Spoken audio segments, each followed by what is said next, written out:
রেখার সাহায্যে -7 -2 এর যোগফল নির্ণয় করো। প্রথমে যে কোনো একটা সরলরেখা টেনে দাও।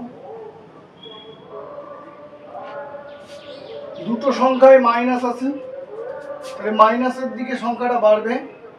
0 -1 -2 -3 -4 -5 -6 -7 -8 -9 -10। প্লাসের দিকে +1 +2 +3 +4। সর্বপ্রথম শূন্যর এখানে দাগ দিতে হবে, শূন্যর এখানে। এবার -7 মানে মাইনাস হলে বাঁদিকে যেতে হবে, প্লাস হলে ডান দিকে যেতে হবে। তাহলে -7 মানে আমরা তাহলে বাঁদিকে যাব। ক ঘর যাব না 7 ঘর যাব। তাহলে -7 হচ্ছে এইটা -7, এখান থেকে এইটা দাগ। তাহলে তুমি ছিলে শূন্যের ঘরে, এখন এলে -7 ঘরে। তাহলে এদিক থেকে ডান দিক থেকে বাঁ দিকে আসলো, তাহলে তীর চিহ্ন এখানে, এটা আসলাম -7। এখন আবার -2, তাহলে মাইনাস হলে ডান দিকে যাব না, অবশ্যই বাঁ দিকে যাব। তো আমি তো এখন -7 এর ঘরে, তাহলে ক ঘর বাঁ দিকে যাব? 2 ঘর বাঁ দিকে যাব।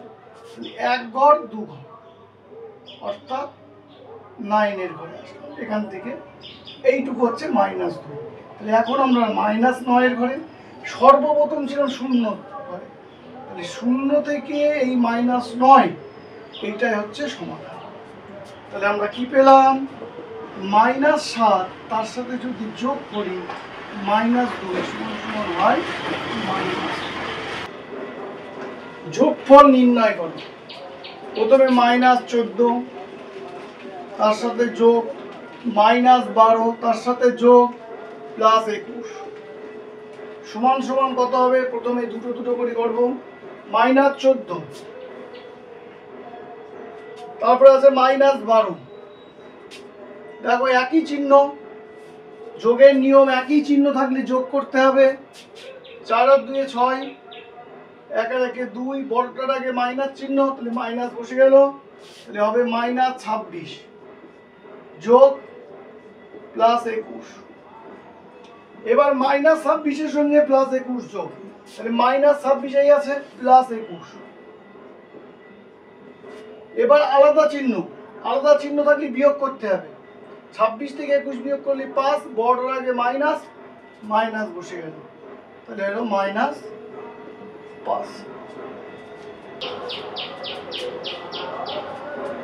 -5 প্লাস -7 এর বিপরীত সংখ্যা, -7 এর বিপরীত সংখ্যা হচ্ছে +7, তারপরে -5। তাহলে -5 এর সঙ্গে +7 এর যোগ, তাহলে যোগের নিয়ম কি? প্রথমে -5 বসালাম আর +7টা উপরে বসালাম।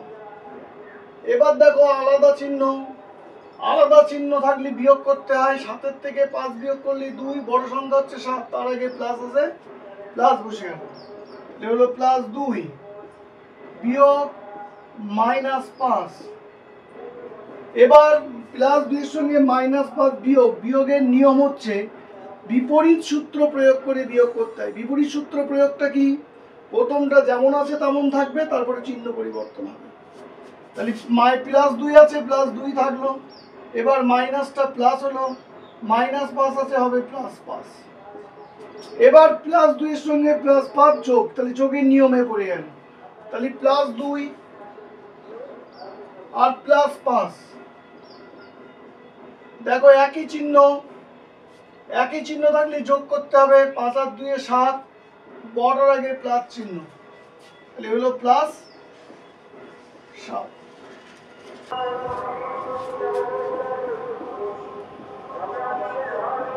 বীজগাণিতিক সংখ্যা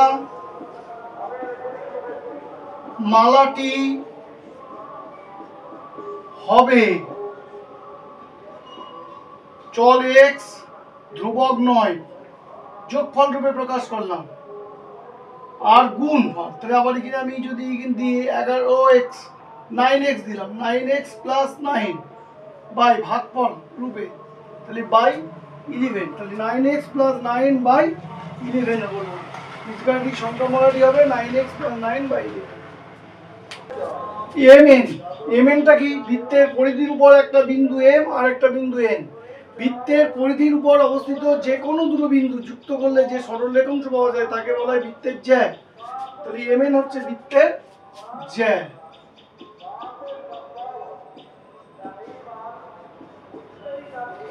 ab বৃত্তের পরিধির উপর দুটো বিন্দু a আর b যোগ করলাম ab হলো, তাহলে abটাও জ্যা। কিন্তু যে জ্যাটা বৃত্তের কেন্দ্র ও দিয়ে যাচ্ছে, বৃত্তের কেন্দ্র দিয়ে যায়, তার একটা বিশেষ নাম আছে, তার নাম হচ্ছে ব্যাস। তাহলে বৃত্তের কেন্দ্রগামী জ্যাকে বলা হয় ব্যাস। তাহলে এবিটা হলো বৃত্তের ব্যাস।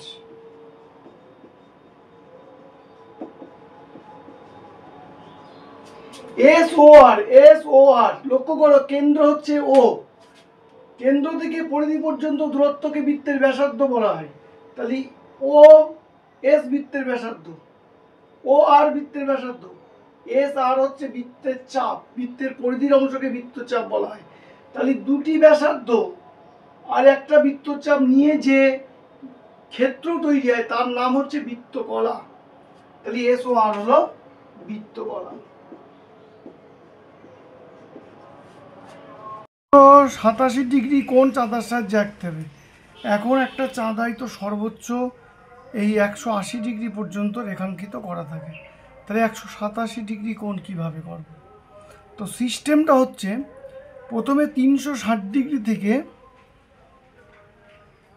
এই 187 ডিগ্রি বিয়োগ করে নিতে হবে। তাহলে 7 আর 3 10, হাতে 1, 8 আর 1 9, 9 আর 7 16, হাতে 1, 1 আর 1 2, 2 আর 1 3। এবার 173 ডিগ্রি কোণ চাঁদা দিয়ে আঁকতে হবে। প্রথমে আমরা যে কোনো একটা সরল রেখা টেনে নেব, নিয়ে চাঁদার সাহায্যে 173 ডিগ্রি কোণ আঁকবো। তো প্রথমে এই যে বিন্দুটা আছে এইটা এই রেখার সঙ্গে মিশিয়ে দিতে হবে।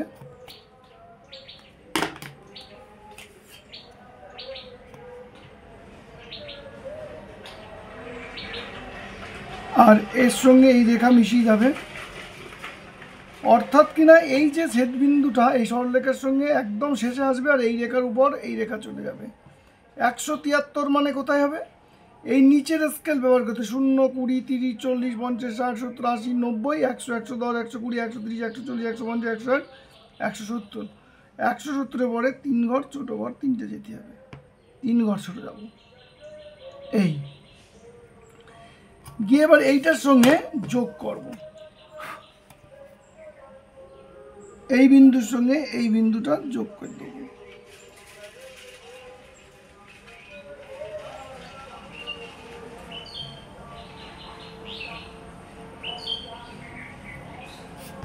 যোগ করলে পেলাম এই যে AOB যে কোণটা পাচ্ছি এটা কিন্তু 173 ডিগ্রি কোণ, চাঁদার সাহায্যে 187 ডিগ্রি কোণ করতে পারি। তাহলে 187 কোণটা 187 হচ্ছে এর উল্টো দিকটা, উল্টো দিকটা হচ্ছে 187 ডিগ্রি কোণ, উল্টো দিকটা হচ্ছে 187 ডিগ্রি কোণ।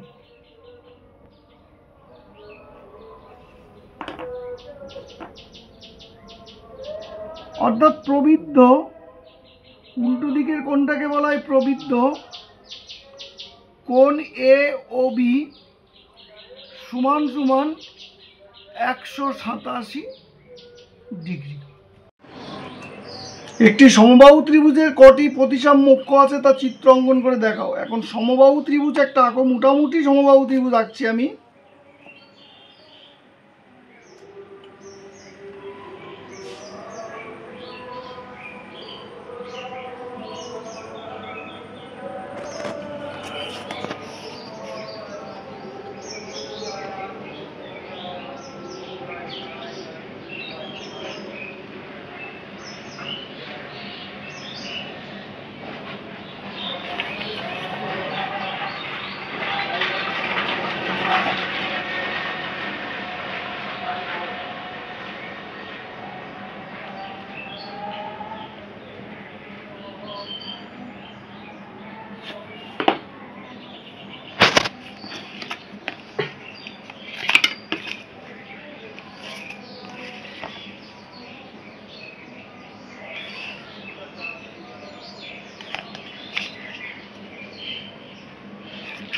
মোটামুটি সমবাহু ত্রিভুজ হয়েছে, পুরোপুরি কমপ্লিট হয়নি, সুন্দরভাবে হয়নি।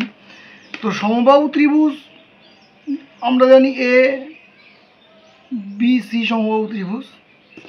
তো এদের সমবাহু ত্রিভুজের প্রতিসাম্য অক্ষ হচ্ছে 3টি। কীরকমভাবে আঁকতে হয়, এইটার সাথে ঠিক মধ্যবিন্দু দিয়ে যাবে, একদম মধ্যবিন্দু সমবাহু ত্রিভুজে আমরা একটা রেখা দিয়ে যুক্ত করব। এইটা একটা প্রতিসাম্য অক্ষ, ঠিক এইটা দিয়ে যাবে বাহুটার মধ্যবিন্দু দিয়ে। এইটা একটা প্রতিসাম্য অক্ষ হবে, আর একটা প্রতিসাম্য অক্ষ হবে এই।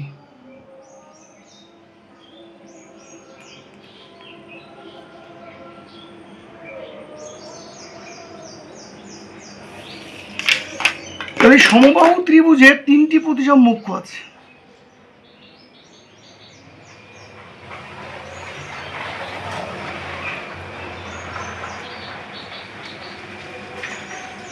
ত্রিভুজের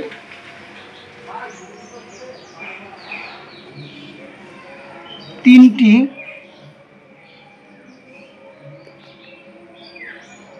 প্রতিসাম্য